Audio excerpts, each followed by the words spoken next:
ایک آخری بات یہ میں اپنے دوستوں سے کر رہا ہوں، خاص طور پہ جن کو اجازت خلافت ہے ان کے لیے، کہ کتابوں میں نے پڑھا ہے یہودیوں کے اندر جادو بہت زیادہ ہے. یعنی وہ جو فرعون کے دربار میں جادوگر اسلام لے آئے تھے، مسلمان ہوئے تھے، موسیٰ علیہ السلام پہ ایمان لے آئے تھے، تو اس سے پتہ چلتا ہے کہ جادوگر قوم میں شامل ہو گئے تھے. ویسے بھی سلیمان علیہ السلام کے زمانے میں جنوں سے لوگ جو ہے وہ جادو سیکھتے تھے. تو یہودیوں میں جادو بہت رہا ہے اور یہ جادو آج تک ہے. یہودیوں میں کچھ لوگ ہیں جو اسی پہ زندگی گزارتے ہیں اور اس کا نام ہے قبالہ. جیسے ہمارے دین اسلام میں نا تصوف، کہ کچھ لوگ روحانیت کو بنانے کے لیے پوری زندگی خانقاہوں میں رہتے ہیں، محنت کرتے ہیں، بیعت ہوتے ہیں. تو دین اسلام میں جس طرح تصوف ہے، یہودیوں میں اس کے مقابلے میں قبالہ ہے، اور قبالہ جادو کو کہتے ہیں، اور یہ جادو مستقل کرتے رہتے ہیں. ان کا حال یہ ہے کہ نبی علیہ السلام کے زمانے میں ایک آدمی تھا جو منافق تھا.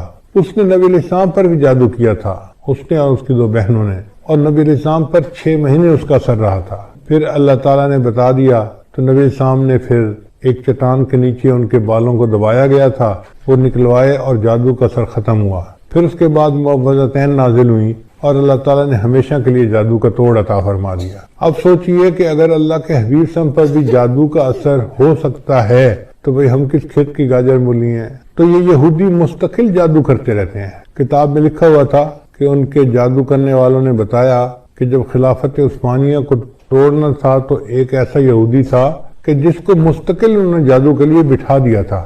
جب تک خلافت عثمانیہ ٹوٹ نہیں گئی وہ اپنی جگہ سے ہلتا نہیں تھا. یعنی اس کی مثال ایسے ہے کہ جیسے دلی جماعت والے گشت کے لیے نکلتے ہیں نا، تو ایک جماعت کو ذکر کے لیے بٹھا جاتے ہیں، بھئی جتنی دیر ہم گشت کرتے رہیں گے آپ اللہ اللہ کرتے رہنا، برکت رہے گی. یہودیوں کا یہی حال ہے کہ وہ جب کوئی کام کرنا چاہتے ہیں تو کسی کو جادو کے لیے بٹھا دیتے ہیں. تو اگر وہ جادو کے لیے اس طرح بٹھا دیتے ہیں اور کرتے رہتے ہیں تو اس وقت جو روحانیت کے میدان میں آگے بڑھنے والے لوگ ہیں ان کے اوپر ذمہ داری عائد ہوتی ہے کہ وہ ان کے جادو کا توڑ کریں. اور ان کے جادو کا توڑ 2 ہی طریقوں سے ممکن ہے. ایک تو جو حفاظت کا احتیاط بتایا گیا ہے، اپنے اوپر بھی کریں، پوری امت مسلمہ کے مسلمانوں پر کریں. اور دوسرا یہ کہ اپنے معاملات میں یہ چیز شامل کریں کہ معاملات بھی کریں اور 15 منٹ آدھا گھنٹہ ان جادوگروں کے اوپر غائبانہ توجہ بھی ڈالیں کہ اللہ ان کے دل میں مسلمانوں کا رعب ڈالے اور ان کے شر سے اللہ مسلمانوں کی حفاظت فرمائے. تو اس میں ایک تو امریکہ کا جو صدر ہے اس کو بھی شامل کریں، اسرائیل کا صدر ہے اس کو شامل کریں، انڈیا کا صدر ہے مودی اس کو بھی شامل کریں، اور اس میں سارے اسرائیل کے یہودیوں کو اور ان کے خاص طور پہ جو قبالہ کے جو لوگ ہیں ان کو شامل کریں، تاکہ ان کے دلوں پر اللہ تعالیٰ مسلمانوں کا رعب بٹھائے اور ان کے شر سے اللہ تعالیٰ مسلمانوں کی حفاظت فرمائے. یہ ایک عمل ایسا تھا جو ابھی میرے علم میں آیا کہ اس کو کرنا ضروری ہے، اس لیے میں نے بتا دیا کہ خلفاء حضرات خاص طور پر اس بات کو سمجھیں اور اس ذمہ داری کو پورا کریں. یہ امت لاوارث نہیں ہے، اس کی ذمہ داری روحانیت کے مشائخ کے اوپر ہے، ہر سلسلے کے مشائخ کے اوپر ہے، مگر کم از کم ہم تو پورا کریں نا. امید ہے باقی اولیاء کرام اپنی جگہ پہ دعائیں کر رہے ہوں گے، توجہ کر رہے ہوں گے، ہم بھی اس میں شامل ہو جائیں گے تو اللہ تعالیٰ ہمیں ان کے شر سے محفوظ فرمائے اور اسلام کو اللہ تعالیٰ پھر عظمت کے دن عطا فرمائے. آج کل سائنسی دور ہے، آپ دیکھیں گی کہ ہر کھانے کی چیز کے اوپر ڈبے پر کیلوریز لکھی ہوئی ہوتی ہیں اور لوگ اس کا بہت زیادہ خبط ہے ان کو. حالانکہ ہم کیا چیز کھاتے ہیں یہ زیادہ اہم ہے بنسبت اس کے کہ ہم کتنی کیلوریز کھاتے ہیں. ہمیں چاہیے کہ ہم ہیلدی فوڈ کھائیں. چنانچہ گھر میں جو آسان جگہیں ہیں ان پر فروٹ اور ڈرائی فروٹ کو رکھنا ایک اچھی عادت ہے. میز پر آسان جگہوں پر جہاں بچے بھی کھا سکیں اور بڑوں کو ضرورت ہو تو وہ بھی کھا سکیں. ہماری زندگیوں میں کھانے پینے میں چینی کا استعمال بہت زیادہ ہو گیا ہے، یہ ٹاکسین ہے. چنانچہ سائنٹیفک ریسرچ نے یہ بتایا کہ انسان کے جسم میں جو ٹیومر گروتھ ہوتی ہے، شوگر اس کے لیے فیول کا کام کرتی ہے. دل کی بیماری کے لیے شوگر فیول کا کام کرتی ہے. سائنس نے یہ بتلایا کہ لوگ کوکین کی نسبت شوگر کی وجہ سے زیادہ مرتے ہیں، حالانکہ ہمارے جسم کو ڈائریکٹ شوگر کی ضرورت ہی نہیں ہوتی. جو فروٹ اور سبزی سے شوگر ملتی ہے وہ ہمارے جسم کے لیے کافی ہوتی ہے. جانوروں کو دیکھیں کہ وہ سبزی کھاتے ہیں اور ان کی صحتیں کتنی اچھی ہوتی ہیں، ان کو وہیں سے شوگر مل جاتی ہے۔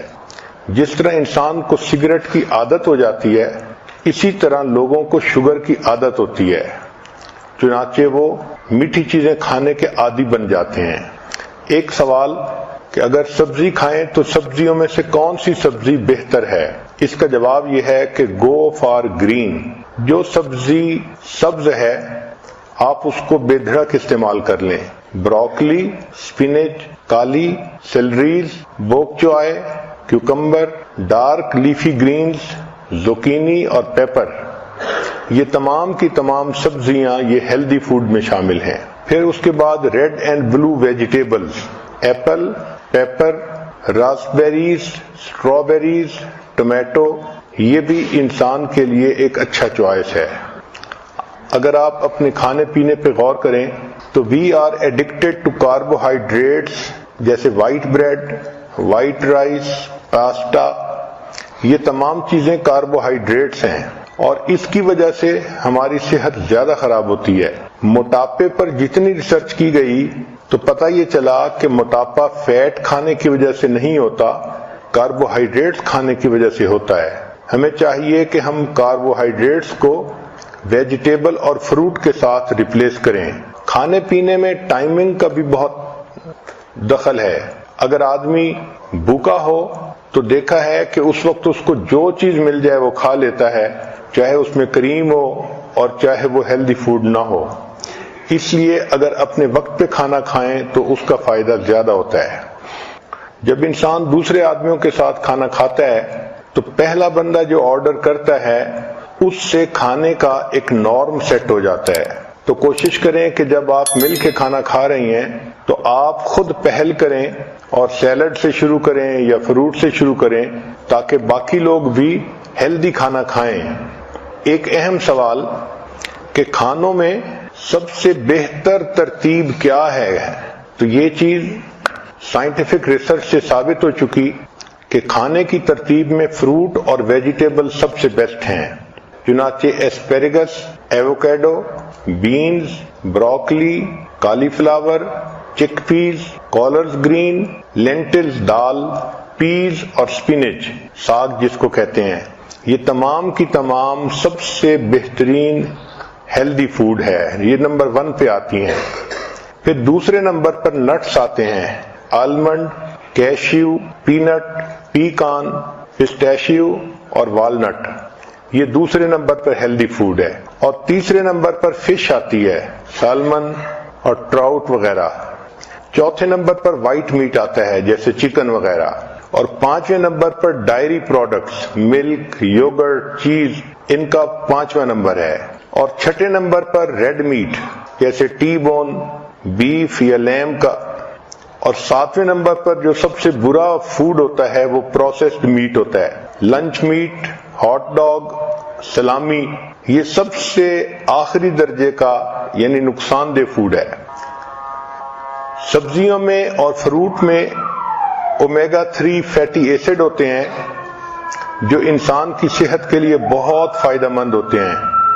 یہ کینسر کو جو ہے فائٹ کرتے ہیں اور میکولر ڈی جنریشن کو ختم کرتے ہیں، ہارٹ ڈیزیز کو ختم کرتے ہیں اور انسان کے اندر سے ڈپریشن اینڈ اینگزائٹی، ان چیزوں کو ختم کرتے ہیں۔ اس لیے نٹس، سیڈز اور سیلمن کا کھانا ڈپریشن کے مریض کے لیے فائدہ مند ہوتا ہے۔ بہت سارے فوڈ ایسے ہیں جن کا ٹریش کین میں ہونا بہتر ہے بنسبت پیٹ میں ہونے کے۔ دیکھا یہ گیا ہے کہ جو لوگ فیٹی فوڈ کھاتے ہیں وہ زیادہ اگریسو اور موڈی ہوتے ہیں۔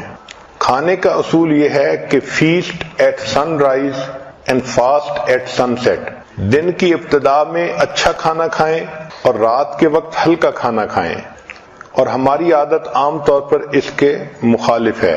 صبح میں ہلکا ناشتہ کرتے ہیں اور رات کا جو فوڈ ہوتا ہے اس کو ہیوی فوڈ بنا لیتے ہیں، یہ صحت کے لیے نقصان دہ ہوتا ہے۔ اسی لیے آج کل جو باکسز ہیں ان کے اوپر مارکیٹنگ کی وجہ سے کمپنیوں نے ایسے فکرے لکھے ہوتے ہیں کہ وہ بہت ڈیسیونگ ہوتے ہیں۔ ملک شیکس کے اوپر لکھا ہوتا ہے سمودیز، اور شوگر واٹر کے اوپر لکھا ہوتا ہے وٹامن واٹر۔ تو آپ دیکھیں کہ کنٹینٹس کیا ہیں۔ Eat more early less late, nothing after dinner. پھر whole fruit is better than juice. آج کل چونکہ جوس ایزیلی اویلیبل ہیں تو عورتیں جوس پینا پسند کرتی ہیں بنسبت فروٹ کھانے کے. گریپ جوس ایک گلاس 15 چمچ شوگر کے برابر ہوتا ہے تو you can say it's a liquid candy. Science نے ثابت کیا ہے کہ regular consumption of juice is more harmful than equivalent amount of soda. کھانے پینے میں ایک بہتر اصول less heat better to eat. جتنا تھوڑی گرمی پر کوئی فوڈ پکا ہوگا اتنا بہتر ہوگا. چنانچہ اگر گرل کریں، برائل کریں، فرائی کریں تو فوڈ تو پھر بھی تیار ہوتا ہے مگر آگ کی وجہ سے اس میں AGE زیادہ ہوتی ہے. یہ ہے ایڈوانسڈ گلائکیشن اینڈ پروڈکٹ. اس کی وجہ سے باڈی کے اندر جب یہ جاتا ہے تو انسان کے ٹیشوز کے اندر یہ ایکمولیٹ ہو جاتا ہے اور انسان کی جو ڈیفنس پاور ہے اس کو کم کر دیتا ہے. لہذا جتنا فوڈ آگ پر بنتا ہے، ڈائریکٹ آگ پر، اس میں جو کاربن ہوتا ہے اس کی وجہ سے کینسر ہوتا ہے اور اس کے AGE زیادہ ہونے کی وجہ سے انسان کے اندر وہ جا کے ہیلتھ پرابلم کرتا ہے. تو جتنا تھوڑی ہیٹ پر فوڈ پکے گا وہ اتنا ہیلدی ہوگا. اس لیے موئسچر سے، سٹیم سے اور بوائلنگ کے ذریعے سے کھانے کو پکانا عورتوں کو چاہیے کہ وہ اس آرٹ کو زیادہ سیکھیں اور کھانا اس طرح تیار کریں. عام طور پر جو صحت کے پرابلم ہوتے ہیں اس کی 2 وجوہات ہوتی ہیں. کھانے پینے میں زیادتی کرنا، کمی بیشی کرنا. چنانچہ حدیث مبارکہ میں زیادہ کھانے کو ناپسند کیا گیا ہے. حدیث مبارکہ ہے ما ملا ابن آدم وعاء شر من بطن، کہ پیٹ کے برتن کے بھرنے سے زیادہ برا اور کوئی برتن نہیں ہے. نبی علیہ السلام نے ارشاد فرمایا کہ حسب للرجل اکلات، کہ بندے کے لیے چند لقمے کافی ہیں، یقمن صلبہ، کہ جس سے اس کی کمر سیدھی رہے. ایک حدیث پاک میں نبی علیہ السلام نے ارشاد فرمایا ان اکثر الناس شبعا فی الدنیا اطولهم جوعا فی الاخرہ، کہ جو لوگ دنیا میں اکثر پیٹ بھرے رہیں گے وہ قیامت کے دن اکثر خالی پیٹ رہیں گے. سیدہ صدیقہ رضی اللہ عنہا فرماتی ہیں ما شبع فی یوم مرتین من خبز بر حتی لاحق اللہ، کہ نبی علیہ السلام نے اپنی نبوت کی زندگی میں ایک دن میں 2 مرتبہ پیٹ بھر کر کھانا نہیں کھایا. نبوت کی پوری زندگی میں ایک دن میں 2 مرتبہ کھانا پیٹ بھر کر نہیں کھایا. اور ہمارے ہاں تو ماشاءاللہ سارا دن ہی سلسلہ چلتا رہتا ہے. اس لیے سیدہ صدیقہ رضی اللہ عنہا فرماتی ہیں فَإِنَّ الْقَوْمَ لَمَّا شَبِعَتْ بُطُونُهُمْ، کہ جب لوگ اپنے پیٹ بھر لیتے ہیں تو پھر ان کے بدن کے اندر سستی آ جاتی ہے، دل سخت ہو جاتے ہیں، وَحَجَمَتْ شَهْوَاتُهُمْ، اور ان کی شہوات ہجوم کرتی ہیں. جتنا زیادہ کھائیں گے اتنا انسان کے اندر شہوت زیادہ بڑھے گی. شریعت کا اصول کتنا پیارا ہے کہ نبی علیہ السلام نے ارشاد فرمایا کہ ابن آدم کے لیے بہتر یہ ہے کہ جب کھانا کھائے فَثُلُثُ طَعَامٌ، تو تیسرا حصہ کھانا کھائے، وَثُلُثُ شَرَابٌ، تیسرا حصہ پانی پیے، اور تیسرا حصہ ہوا کے لیے چھوڑ دے. حضرت عمر رضی اللہ عنہ کے بارے میں آتا ہے کہ آپ ایک کھانے میں 11 لقمے کھایا کرتے تھے. محمد بن واسع فرماتے ہیں من قل طعمہ فہم و افہم، کہ جو بندہ کم کھانا کھاتا ہے وہ بات سمجھتا بھی ہے اور وہ بات سمجھا بھی سکتا ہے. عمر بن قیس فرماتے ہیں کہ تم پیٹ بھر کے مت کھانا کھاؤ، اس سے دل سخت ہو جاتا ہے. ابو ایوب سختیانی رحمۃ اللہ فرماتے ہیں کثرت الاکل داء البطن، کہ زیادہ کھانا بدن کے لیے بیماری ہوتی ہے. حسن بصری رحمۃ اللہ علیہ نے ایک بہت خوبصورت بات کی، فرماتے تھے کہ کھانا سیدنا آدم علیہ السلام کے لیے جنت میں ابتلا تھا اور اولاد آدم کے لیے یہ دنیا میں ابتلا ہے. اسی کی وجہ سے اکثر لوگ گناہوں کے مرتکب ہوتے ہیں زیادہ کھانے کی وجہ سے. یوسف بن اسبات رحمۃ اللہ علیہ فرماتے ہیں الجوع رأس کل بر فی الارض، زمین پر جو نیکی کی جاتی ہے بھوک ان کی یعنی اس کی بنیاد ہوتی ہے. تو جو آدمی بھوکا رہتا ہے وہ زیادہ نیکوں کی زندگی گزار سکتا ہے. سیدہ صدیقہ رضی اللہ عنہا فرماتی ہیں کہ نبی علیہ السلام پر کئی مرتبہ پورا مہینہ ایسا گزر جاتا تھا کہ اسودین پہ گزارا ہوتا تھا۔ اسودین کا مطلب دو کالی چیزیں، الماء والتمر، پانی اور کھجور۔ اور آج کل کے نوجوان بھی اسودین پر جیتے ہیں، ایک چاکلیٹ اور ایک پیپسی۔ اب اگر انسان مناسب انداز سے کھانا کھائے تو اس کی صحت اچھی رہے گی۔ اس کے لیے سب سے بہترین طریقہ یہ ہے کہ کھانا کم کھایا جائے۔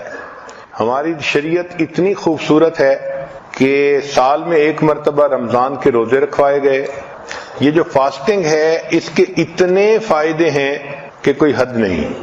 مجھے ایک مرتبہ امریکہ میں ایک ڈاکٹر ملا جو عیسائی تھا۔ بات چیت کرتے ہوئے کہنے لگا کہ آپ لوگ روزے رکھتے ہیں؟ میں نے بتایا کہ ہاں ضرور رکھتے ہیں۔ کہنے لگا میں بھی 40 دن روزے رکھتا ہوں ہر سال۔ میں نے کہا آپ کیوں رکھتے ہیں؟ کہنے لگا کہ میں نے اپنی ڈاکٹری میں اس بات پر ریسرچ کی کہ انسان کی ہیلتھ بہتر کیسے ہو سکتی ہے، تو میں نے دیکھا کہ اگر وہ بھوکا رہے تو اس کے جسم سے بیماریاں ختم ہو جاتی ہیں، تو میڈیکل ریزن کی وجہ سے میں 40 دن ہر سال روزے رکھتا ہوں۔ اگر کافر لوگ مادی فائدے کو سامنے رکھ کے ہر سال 40 روزے رکھتے ہیں تو ہم مسلمان تو خوش ہو کے رمضان کے 30 روزے رکھیں کہ اللہ رب العزت نے اس کو عبادت بھی بنایا اور ہمارے لیے بدن کی صحت بھی بنایا۔ روزے کا سب سے بڑا فائدہ یہ ہوتا ہے کہ جو ہم کھانے کھاتے ہیں ان میں سے کچھ چیزیں ٹاکسین ہوتی ہیں، وہ انسان کے بدن کے لیے نقصان دہ ہوتی ہیں۔ تو جب کوئی ٹاکسک چیز اندر جاتی ہے تو جسم اس کو ٹشو کے اندر بند کر کے رکھ دیتا ہے کہ جب معدہ خالی۔ فرشتوں کو اللہ تعالیٰ نے قرآن مجید سننے کی صلاحیت دی، پڑھنے کی صلاحیت نہیں دی۔ فرشتوں میں سے صرف حضرت جبرائیل علیہ السلام کو اللہ تعالیٰ نے پڑھنے کا استثناء عطا فرمایا، اور انہوں نے نبی علیہ السلام کے ساتھ قرآن مجید کا دورہ فرمایا۔ باقی فرشتے نہیں پڑھ سکتے۔ اب جو کام انسان خود نہ کر سکتا ہو، کوئی دوسرا کر رہا ہو تو تعجب سے انسان دیکھتا ہے۔ جب کوئی قرآن پڑھتا ہے تو فرشتے وہاں بھاگے آتے ہیں، اکٹھے ہو جاتے ہیں، ایک دوسرا تیسرا چوتھا۔ آپ یوں سمجھیں کہ فرض کرو یہاں قاری عبدالباسط عبدالصمد قرآن مجید پڑھ رہے ہیں، اب جو لوگ بھی سنیں گے نا وہ سب اکٹھے ہونے شروع ہو جائیں گے اور ایک بڑا مجمع لگ جائے گا۔ بالکل اسی طرح جب کوئی بھی قرآن مجید پڑھتا ہے، مرد ہو یا عورت ہو، تو فرشتے اکٹھے ہونے شروع ہو جاتے ہیں، حتیٰ کہ فرشتوں کا اس بندے کے سر سے لے کے آسمان تک ایک مجمع لگ جاتا ہے، اور وہ فرشتے اس بندے سے محبت کرتے ہیں۔ حدیث مبارکہ میں ہے کہ ان کو اس کا پڑھنا اتنا اچھا لگتا ہے کہ فرشتہ اس قاری کے لبوں پر آ کر اپنے لب رگا دیتا ہے، یعنی اس کے لبوں کو بوسہ دیتا ہے۔ قرآن مجید کا پڑھنا ان فرشتوں کے نزدیک اتنا اعلیٰ عمل ہے، اور اللہ تعالیٰ اس بندے کے قرآن مجید کا جواب بھی دیتے ہیں۔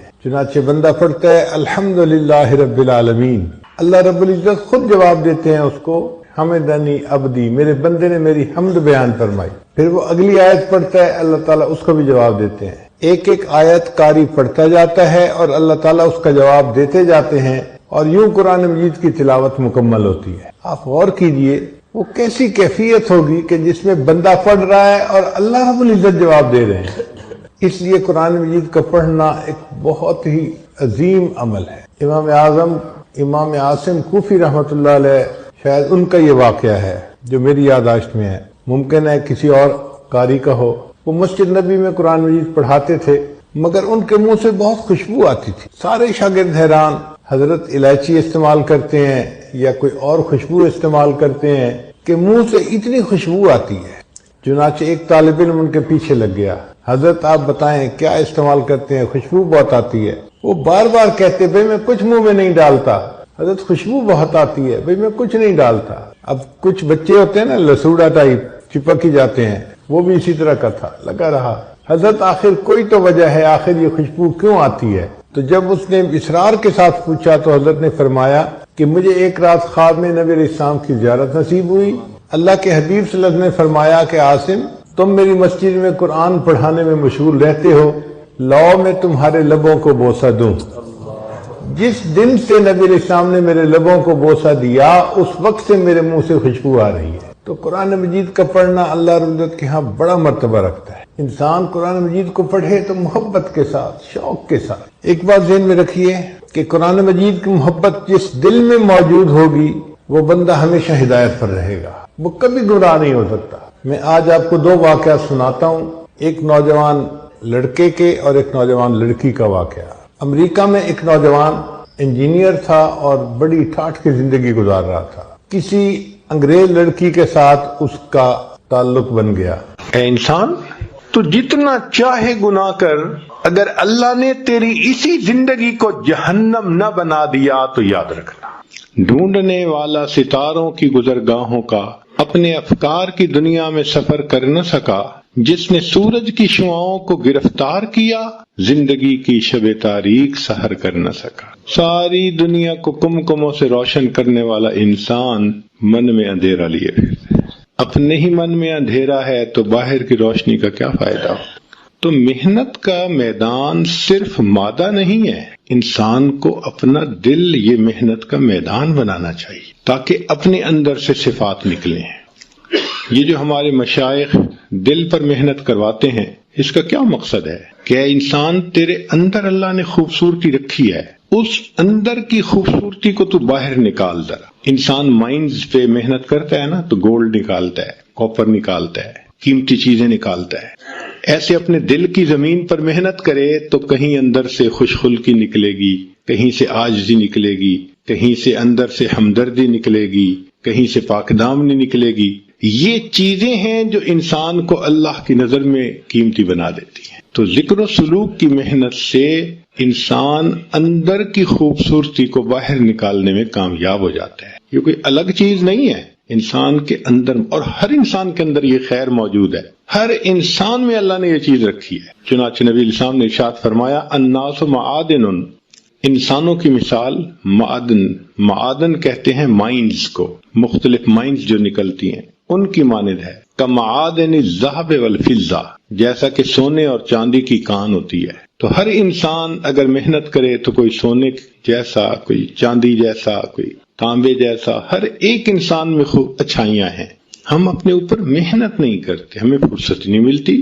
ہم اپنے باہر کی دنیا میں محنت کرنے میں اس قدر مصروف ہوتے ہیں کہ اپنے بارے میں بیٹھ کر سوچنے کی فرصت نہیں ہوتی۔ آپ بتائیں، ہم دن کا کتنا حصہ بیٹھ کر یہ سوچتے ہیں کہ آگے میرا کیا بنے گا؟ ہر انسان دنیا میں پریشان ہے کہ میرے مرنے کے بعد میرے بچوں کا دنیا میں کیا بنے گا۔ ہر انسان پریشان ہے کہ میرے مرنے کے بعد میرے بچوں کا کیا بنے گا۔ کبھی یہ بھی سوچا کہ بچوں کے مرنے کے بعد بچوں کا کیا بنے گا؟ اس اینگل سے نہیں سوچتے۔ تو آخرت کے نقطہ نظر سے ہم نہیں سوچتے، فرصت نہیں ہوتی۔ تو ہمیں چاہیے کہ ہم اپنے اوپر محنت کریں۔ مشائخ نے لکھا ہے کہ اگر انسان چند چیزوں پر غور کرے تو اس میں چند چیزیں زیادہ ہو جاتی ہیں۔ مثال کے طور پر اللہ تعالیٰ کی نشانیوں پر غور کرے تو اللہ تعالیٰ کی عظمت سامنے آتی ہے، اللہ تعالیٰ کی ذات کے اوپر یقین بڑھ جاتا ہے۔ اللہ کی نشانیوں پر غور کریں۔ مثال کے طور پر اللہ رب العزت نے فرمایا کہ میں ہر مخلوق کو رزق پہنچاتا ہوں۔ اب غور کریں تو آپ ایسی ایسی مثالیں دیکھیں گے کہ یقین بڑھے گا کہ اللہ تعالیٰ ہمیں بھی رزق پہنچائیں گے۔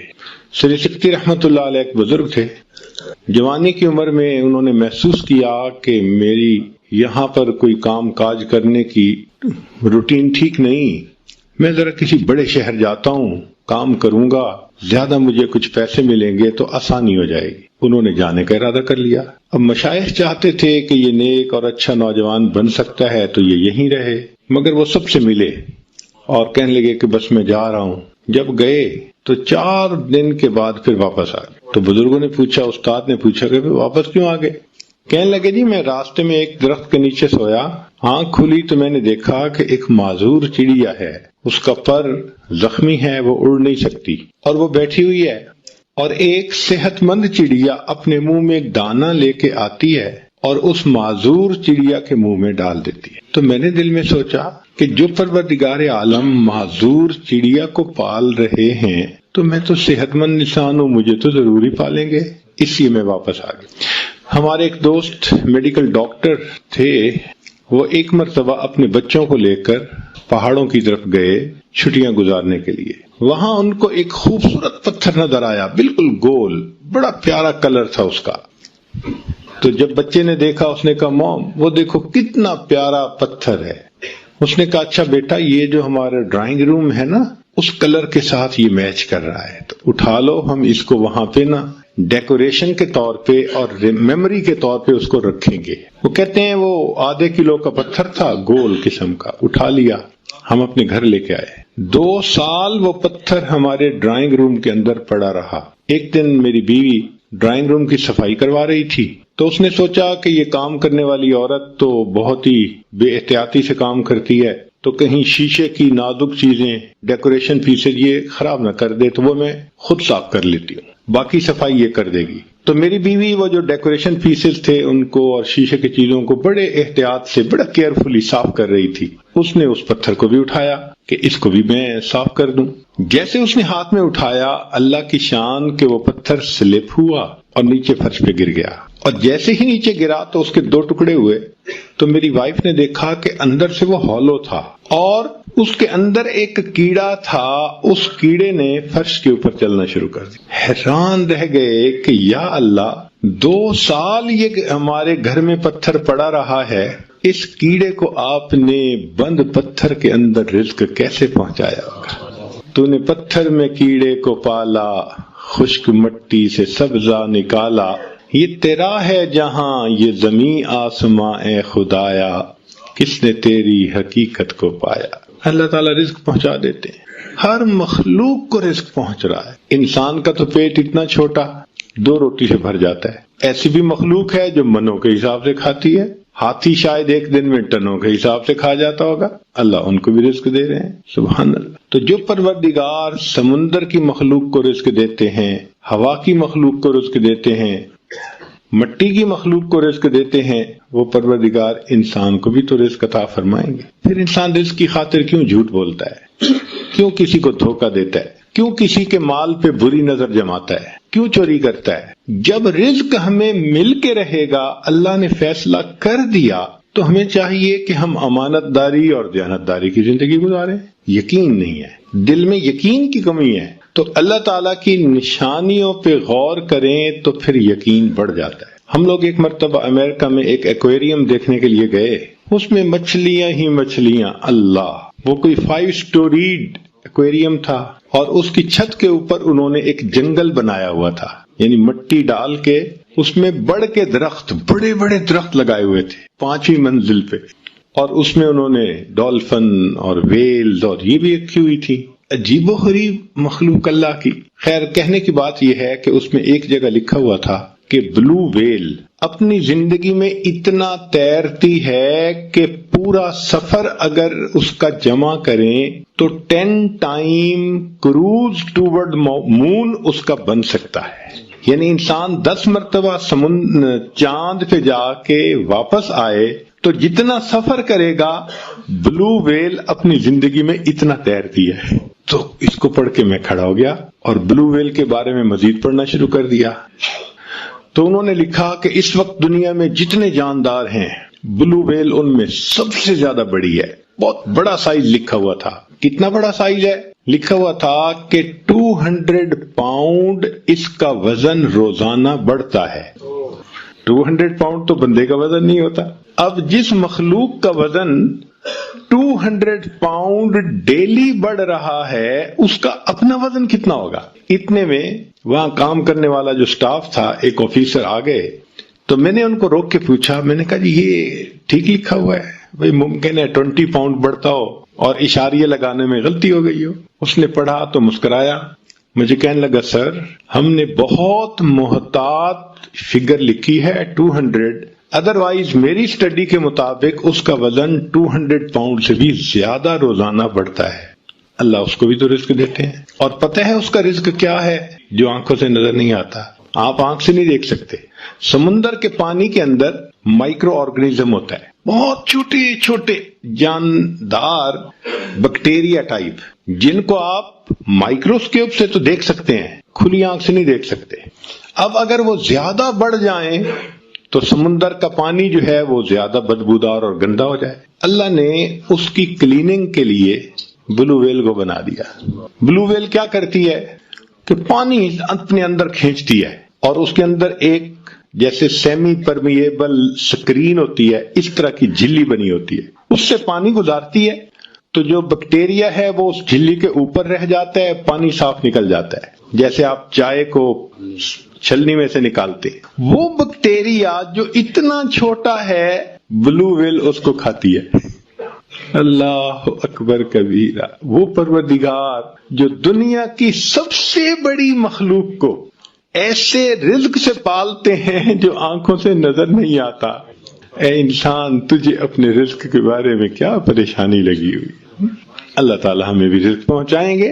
ہمارا کام ہے نیکی کے ساتھ محنت کرنا، رزق اللہ پہنچا دیتے ہیں۔ آپ ذرا غور کیجئے، نبی علیہ الصلوۃ والسلام نے اپنے جوانی کے عمر میں تجارت کا سفر فرمایا۔ خدیجہ الکبریٰ رضی اللہ تعالی عنہا کا تجارتی مال تھا اور قافلہ تھا، وہ لے کر گئے، مال بیچا اور دگنے تگنے پروفٹ پہ وہ بکا۔ تو خدیجہ الکبریٰ رضی اللہ تعالی عنہا نے اپنے ایک غلام کو بھی ساتھ کر دیا تھا کہ یہ واپس آ کر مجھے ذرا صحیح حالات سنائے گا۔ اب پروفٹ کو دیکھ کے اس کو یقین نہ ہوا، اتنا پروفٹ پہلے تو کبھی بھی نہیں ہوا۔ کیا وجہ بنی تھی کہ نبی علیہ الصلوۃ والسلام کے پاس مال تھا مگر پرایا تھا، مال تھا مگر پرایا تھا، مگر نبی علیہ السلام کے پاس صداقت اپنی تھی، دیانت اپنی تھی، عدالت اپنی تھی۔ نبی علیہ الصلوۃ والسلام نے اپنی ان صفات کو پرائے مال پر لگایا، اللہ نے اس کو تگنا چوگنا کر دیا۔ اے انسان، تو اپنی ان صفات کو اپنے مال پہ لگائے گا، اللہ تیرے مال میں برکت کیوں نہیں عطا فرمائیں گے؟ تو اللہ تعالیٰ کی نشانیوں پر غور کرنے سے انسان کے اندر یقین بڑھتا ہے اللہ تعالیٰ کی ذات کے ساتھ۔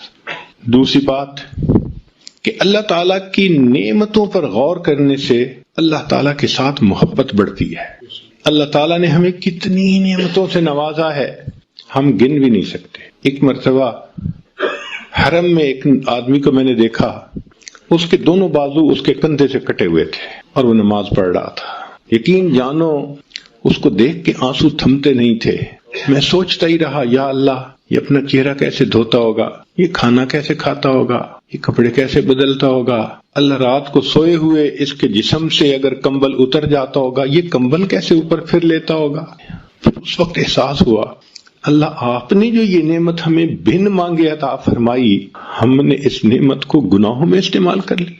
اللہ تعالی ہمیں بینائی نہ دیتے ہم اندھے ہوتے، گویائی نہ دیتے ہم گنگے ہوتے، سماعت نہ دیتے ہم بہرے ہوتے، رزق نہ دیتے ہم بھوکے ہوتے، پانی نہ دیتے ہم پیاسے ہوتے، کپڑے نہ دیتے ہم ننگے ہوتے، اللہ تعالیٰ صحت نہ دیتے ہم بیمار ہوتے، اللہ تعالیٰ اولاد نہ دیتے لاولد ہوتے، گھر نہ دیتے بے گھر ہوتے، اگر اللہ تعالیٰ ہمیں علم نہ دیتے ہم جاہل ہوتے، اگر اللہ تعالیٰ ہمیں عزت نہ دیتے ہم ذلیل ہوتے۔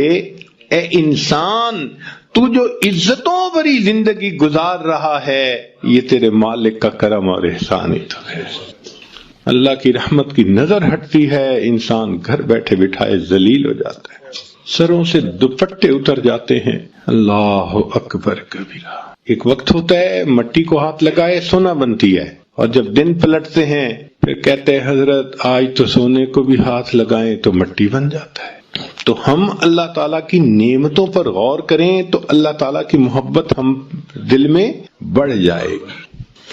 اللہ تعالیٰ کی نشانیوں پر غور کرنے سے یقین بڑھتا ہے، نعمتوں پر غور کرنے سے اللہ تعالیٰ کی محبت بڑھتی ہے، اور اللہ کے وعدوں پر غور کرنے سے اعمال کرنے کی رغبت بڑھ جاتی۔ ہمیشہ اللہ کے وعدے سچے، ہمیشہ سچے۔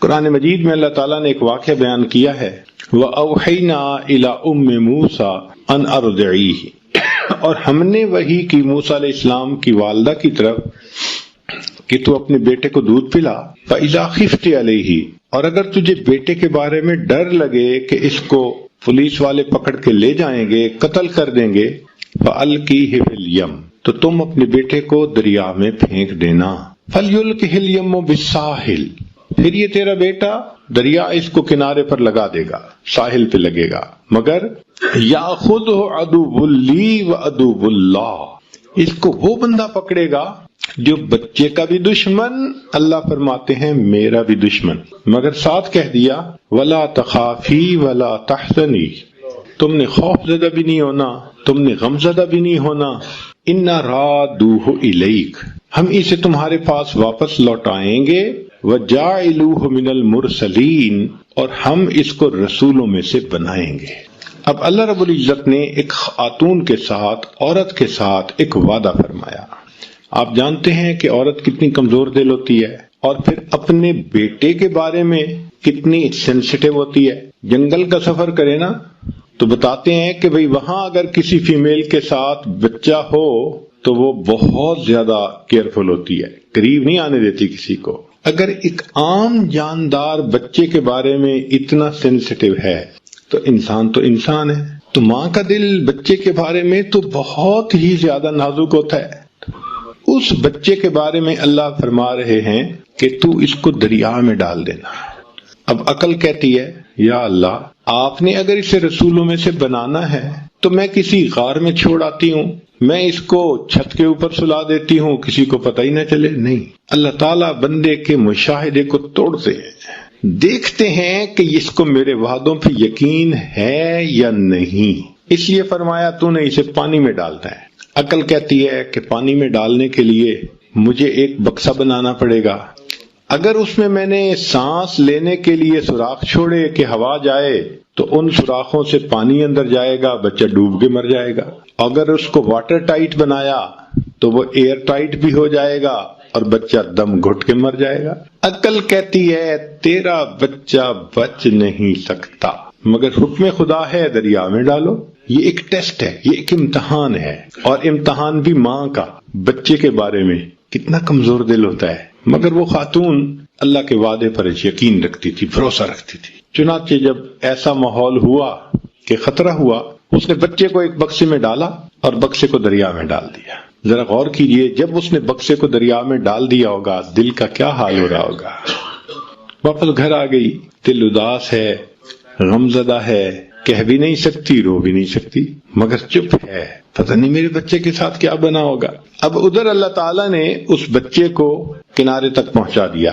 فرعون اپنی بیوی کے ساتھ وہاں پر چہل قدمی کر رہا تھا تو اس کے ساتھ اس کے غلام تھے، انہوں نے بکسا دیکھا، پکڑا، لا کے پیش کر دیا۔ اس نے کہا کھولیں۔ جب انہوں نے بکسے کو کھولا، اللہ تعالیٰ فرماتے ہیں وَأَلْقَيْتُ عَلَيْكَ مَحَبَّةً مِّنِّي، اے میرے پیارے موسیٰ علیہ السلام، ہم نے آپ کے چہرے پر محبت کی تجلی ڈال دی تھی۔ ایک تو بچہ ویسے ہی خوبصورت ہوتا ہے بچپن میں، تو اللہ فرماتے ہیں کہ ہم نے محبت کی تجلی، تو مفسرین نے لکھا اتنا خوبصورت چہرہ تھا، چمکتا چہرہ تھا کہ بچہ تو ڈائمنڈ کی طرح، ایک معصومیت، اوپر سے خوبصورتی۔ تو اس کو دیکھتے ہی فرعون کی بیوی اپنا دل دے بیٹھی، کہنے لگی لا تقتلوہ، اسے قتل نہیں کرنا، عسیٰ ان ینفعنا او نتخذہ ولدا، ہم اس کو اپنا بیٹا بنائیں گے، ہم اس سے نفع پائیں گے۔ اب جب بیوی نے کہہ دیا تو فرعون جو ہزاروں بچوں کو قتل کروا چکا تھا کہنے لگا ٹھیک ہے، اگر تم کہتی ہو تو میں ایسا نہیں کرتا۔ اب یہ آیت پڑھ کے ہم عورتوں کو کہتے ہیں کہ تم کہتی ہو خاوند نہیں سنتا، وہ تو بڑے بڑے فرعون سنا کرتے تھے، بیوی کی کون نہیں سنتا ہے؟ تو وہاں پر بیوی نے کہہ دیا لا تقتلو، اس کو قتل نہیں کرنا، ہم بیٹا بنائیں گے۔ تو فرعون نے دین اینڈ دیئر ڈیسیژن لے لیا، ہم نے اسے قتل نہیں کرنا، ہزاروں کو قتل کروا چکا ہے۔ دیکھو اللہ نے کیسے بچے کو بچایا۔ اب جب بیٹا بنا لیا، ہوا یہ تھا کہ اس کے ذہن میں یہ بات گئی تھی فرعون کے کہ جب اس بچے کو بیٹا بنا کے اپنے گھر میں پالوں گا تو یہ مجھ سے کیوں تخت و تاج چھینے گا، یہ تو میرا وفادار ہوگا، لہذا چلو میں اس کو قتل نہیں کرواتا۔ اب اس نے کہا کہ بچے کو لے کے چلو۔ اس زمانے میں یہ فیڈر کی مائیں نہیں ہوتی تھیں، عورتیں ہی بچے کو دودھ پلا سکتی تھیں، تو بچے کو دودھ پلانے کا وقت آ گیا۔ ایک عورت دودھ پلاتی ہے، بچہ نہیں پیتا، اللہ تعالیٰ فرماتے ہیں وَحَرَّمْنَا عَلَيْهِ الْمَرَاضِعَ مِنْ قَبْلِ، ہے میرے پیارے موسیٰ علیہ السلام، ہم نے ان کے اوپر عورتوں کے دودھ کو پہلے ہی حرام کر دیا تھا، یعنی وہ سوٹ نہیں کرتا تھا اس بیبی کو، لہذا جو عورت آتی دودھ فیڈ کرتی وہ نہیں پیتا، دودھ فیڈ کرنے لگتی وہ بچہ نہیں لیتا۔ تو فرعون نے کہا کہ بھائی ذرا اعلان کرو کہ جتنی بھی عورتیں دودھ پلانے والی ہیں وہ آئیں اور ذرا آ کے دیکھیں۔ رات گزر گئی، بچے نے کسی کا دودھ ایکسپٹ نہیں کیا۔ فرعون کو نیند بھی آ رہی ہے، تھکا ہوا بھی ہے۔ اب وہ وش کرتا ہے کہ کسی عورت کا دودھ یہ ایکسپٹ کرے تو ہمارا مسئلہ حل ہو، مگر بچہ رو رہا ہے، بیوی سے رونا نہیں دیکھا جاتا، اور اس سے بیوی کی پریشانی نہیں دیکھی جاتی، اور عورتیں آ رہی ہیں مگر ان کا دودھ بچہ قبول نہیں کرتا۔ ساری رات گزر گئی۔ اللہ تعالیٰ فرماتے ہیں وَأَصْبَحَ فُؤَادُ أُمِّ مُوسَىٰ فَارِغًا، اور موسیٰ علیہ السلام کی والدہ نے جو وہ رات گزاری بڑے بے تابی میں، اور اس نے غم زدہ دل کے ساتھ صبح کی، ان قادت لتبدی بھی لولا الربتنا علی قلبہا، اگر ہم اس کے دل کو گرا نہ دیتے تو وہ تو اپنا راز کھول بیٹھتی۔ کیا مطلب؟ رو لیتی، لوگوں کو پتہ چل جاتا کہ وہ گمشدہ بچہ اسی کا ہے۔ اللہ فرماتے ہیں ہم نے دل کو گرا دے دی، تسلی دے دی، وہ روئی نہیں مگر غمزدہ تو تھی۔ صبح اٹھ کے بیٹی سے کہنے لگی، موسیٰ علیہ السلام کی جو بہن تھی، لڑکپن میں تھی وہ بھی، بیٹی جاؤ ذرا دیکھو بھائی کس حال میں ہے۔ وہ بچی دوڑی ہوئی گئی اور اس نے جا کے وہاں جو حالات دیکھے کہ ایک عورت دودھ پلانے لگتی ہے، بچہ نہیں قبول کرتا، پھر دوسری دودھ پلاتی ہے، پھر تیسری، ایک لائن لگی ہوئی ہے۔ تو جب اس نے یہ دیکھا تو اس نے فرعون کو کہا هل ادلکم علی اہل بیت یکفلونہ لکم وہم لہ ناصحون، کیا میں تمہیں ایسے گھر والوں کے بارے میں نہ بتاؤں کہ جو اس کی کفالت بھی کریں گے، دودھ بھی پلائیں گے اور بڑے ہمدرد بھی ہوں گے؟ تو فرعون کے دل میں کھٹکا تو ہوا، کیوں یہ کہہ رہی ہے؟ تو اس نے سر کے بالوں سے پکڑا، اے لڑکی تو کیوں کہہ رہی ہے ایسے؟ اس نے کہا جی ہم آپ کی رعایا ہیں، ہم آپ کی خیر خواہی نہیں کریں گے تو کون کرے گا؟ اس نے کہا بات تو ٹھیک ہے، لے آؤ جس کو لاتی ہو۔ موسیٰ علیہ السلام کی بہن دوڑی ہوئی آئی اور آ کے امی چلو چلو بچہ دودھ نہیں پی رہا۔ تو ماں آ گئی۔ اب جب ماں نے دودھ پلایا تو موسیٰ علیہ السلام نے پینا شروع کر دیا، بچے نے فوراً پینا شروع کر دیا، ایک شور مچ گیا، ایک عورت کا دودھ بچے نے ایکسپٹ کر لیا۔ وہ فرعون کو تو پہلے ایگزرٹ ہو چکا تھا، ایگزاسٹڈ تھا، سونا چاہتا تھا، وہ بدبخت تو سننا چاہتا تھا کہ بچہ دودھ قبول کرے تو میری جان چھوٹے۔ جب اس کو نیوز ملی نا، کہنے لگا ہاں بالکل ٹھیک ہے، اس عورت کو جانے نہیں دینا، میں سونے جا رہا ہوں۔ لو جی عورت کو گھر میں رکھ لیا گیا، عورت دودھ پلاتی ہے، بچہ خوشی سے پی لیتا ہے، اب بچہ خوش ہو کے ہنستا ہے، کھیلتا ہے، سب بہت مطمئن ہے۔ تیسرا دن ہوا تو موسیٰ علیہ السلام کی والدہ نے فرعون سے کہا کہ دیکھو بھائی، اپنا گھونسلہ اپنا، کچا ہو یا پکا، میں تو اس محل میں نہیں رہ سکتی، میں تو اپنے گھر واپس جا رہی ہوں۔ جب وہ واپس جانے لگی اور فرعون نے دیکھا کہ یہ رکے گی نہیں، کہتے اچھا سنو، ہمارے بیٹے کو بھی ساتھ لے جاؤ، اس کو دودھ تم وہاں پلاتی رہنا، ہم تیری تنخواہ وہیں پہ بھیج دیا کریں گے۔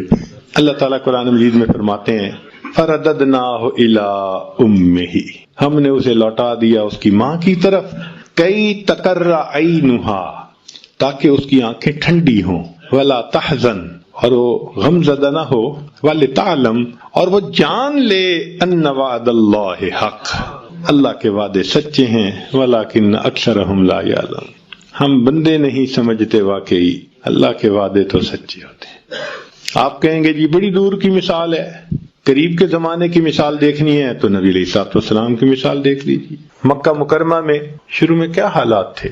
جو کلمہ پڑھتا تھا اسی کو مار پڑتی تھی، کسی کے سینے پہ چٹان رکھ دی جاتی تھی، کسی کو ریت پہ گھسیٹا جاتا تھا، کسی کو مارا جاتا تھا۔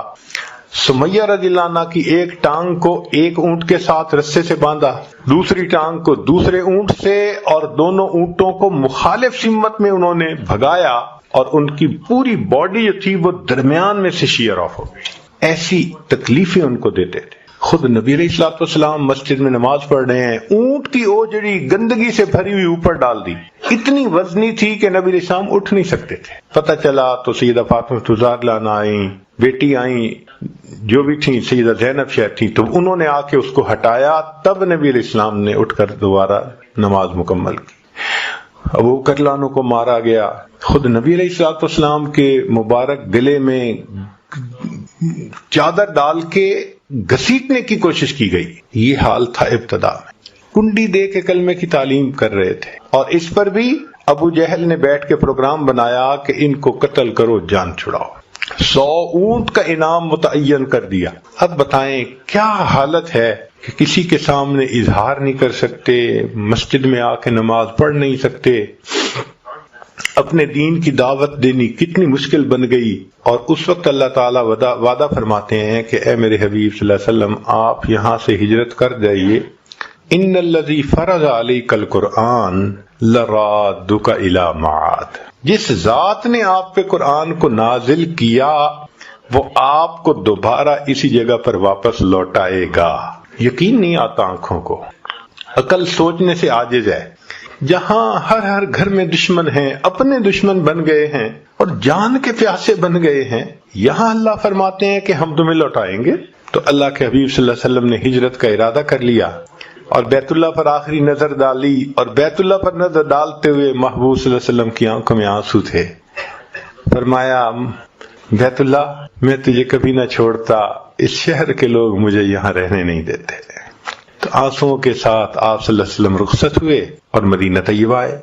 اب کافروں کو اپنی طاقت پہ اتنا ناز تھا کہ وہ چپ کر کے بیٹھ جاتے، بھئی چلو یہ مخالف تھے چلے گئے، مکہ خالی ہو گیا۔ نہیں، وہ 400 کلومیٹر دور پھر لڑنے کے لیے آ گئے، اتنا ان کو طاقت میں ناز تھا۔ پھر اللہ تعالیٰ کی شان دیکھیں، چند سال گزرے کہ بالآخر ہجرت کے 10 سال کیا ہوا، نبی علیہ الصلوۃ والسلام فاتح مکہ بن کر مکہ مکرمہ میں داخل ہو رہے ہیں اور فرماتے ہیں الحمدللہ وحدہ، سب تعریفیں اللہ کے لیے ہیں، نصر عبدہ، اس نے اپنے بندے کی مدد کی، وحزم الاحزاب وحدہ، اور اس ایک اللہ نے سب کو شکست عطا فرمائی، اللہ نے فاتح بنا کر واپس لوٹا دیا۔ اللہ کے وعدے سچے۔